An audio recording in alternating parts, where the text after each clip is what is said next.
Hola, us presentem Sant Jordi i el drac devora llibres.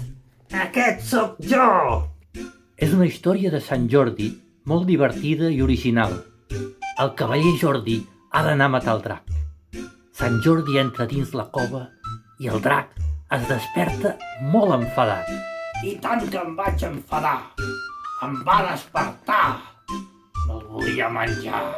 Sant Jordi li comença a explicar contes al drac perquè no se'l mengi.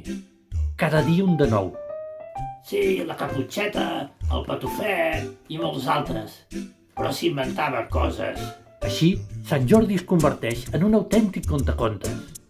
I el més sorprenent és que ho fa tan bé que el drac, en lloc de menjar-se'l, s'acaba convertint en un devora llibres. Sí, sóc un devora llibres, però potser no amb el sentit que et penses. Un dia, Sant Jordi descobreix que el drac ha desaparegut. On és el drac?